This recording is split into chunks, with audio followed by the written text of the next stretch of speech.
अब बात करते हैं महाराष्ट्र के उन लाखों प्याज उत्पादक किसानों की जो हर साल एक ही समस्या से जूझते हैं। कभी प्याज के दाम आसमान छू लेते हैं और कभी वही दाम इतने गिर जाते हैं कि किसानों को अपनी लागत निकालना भी मुश्किल हो जाता है। इसी समस्या का हल ढूंढने के लिए महाराष्ट्र सरकार ने एक महत्वपूर्ण कदम उठाया है। राज्य सरकार ने प्याज की गिरती कीमतों और मार्केट की समस्याओं का अध्ययन करने के लिए एक एक्सपर्ट सब कमेटी का गठन किया है। इस कमेटी को 15 दिन के अंदर अपनी रिपोर्ट सरकार को देनी होगी, लेकिन सवाल ये है कि आखिर प्याज के दाम बार बार गिरते क्यों हैं और क्या इस बार कोई स्थानीय समाधान निकल पाएगा। महाराष्ट्र भारत का सबसे बड़ा प्याज उत्पादक राज्य माना जाता है। खासकर नासिक और उसके आसपास के क्षेत्रों में लाखों किसान प्याज की खेती पर निर्भर हैं। यहाँ के कई परिवार की पूरी अर्थव्यवस्था प्याज पर ही टिकी हुई है, लेकिन पिछले कई सालों से किसान एक अजीब चक्रव्यूह में फंसता नजर आ रहा है। जब उत्पादन कम होता है तो बाजार में दाम बढ़ते हैं और जब उत्पादन ज्यादा होता है तो दाम इतने गिर जाते हैं कि किसानों को नुकसान उठाना पड़ता है। कई बार तो हालात ऐसे भी हो जाते हैं कि जब प्याज का बाजार भाव ट्रांसपोर्टेशन कॉस्ट से भी कम हो गया, यानी किसान को मंडी तक माल ले जाना भी महंगा पड़ गया।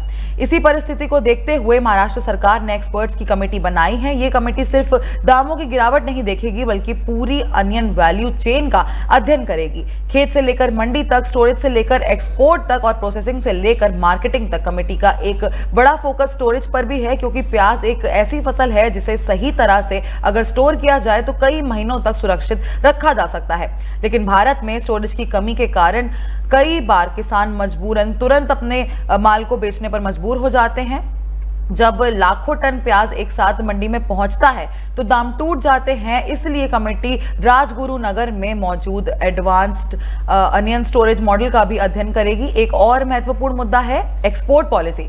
पिछले 7 से 8 सालों में कई बार ऐसा हुआ है जब प्याज के एक्सपोर्ट पर प्रतिबंध या रिस्ट्रिक्शंस लगाई गई है। सरकार का उद्देश्य देश के उत्पादकों को राहत देना था, लेकिन किसान संगठनों का कहना है कि इससे सबसे ज्यादा नुकसान उत्पादक किसानों को हुआ है। अब कमेटी ये भी देखेगी कि एक्सपोर्ट पॉलिसी का मार्केट पर कितना असर पड़ेगा और आगे कैसे संतुलन बनाया जा सकेगा।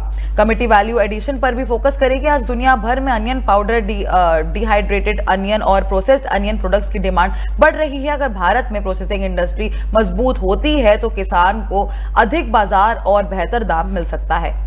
सबसे अच्छी बात यह है कि कमेटी में कृषि, मार्केटिंग और इंडस्ट्री के अनुभवी एक्सपर्ट्स को शामिल किया गया है, यानी रिपोर्ट सिर्फ कागजों तक सीमित नहीं रहेगी, बल्कि ग्राउंड रियलिटी पर भी आधारित होने की उम्मीद जताई जा रही है। अब सबकी नजरें अगले 15 दिन पर टिकी हुई है। क्या कमेटी कोई ऐसा फॉर्मूला देगी जो प्याज के दामों में स्थिरता ला सके, या क्या किसान को उसकी फसल का बेहतर दाम मिल पाएगा, और क्या हर साल होने वाले प्याज संकट का कोई स्थायी हल निकलेगा? ये वो सवाल हैं जिनका जवाब महाराष्ट्र के लाखों प्याज उत्पादक किसान इंतजार कर रहे हैं। हम इस मुद्दे पर आपको हर अपडेट देते रहेंगे।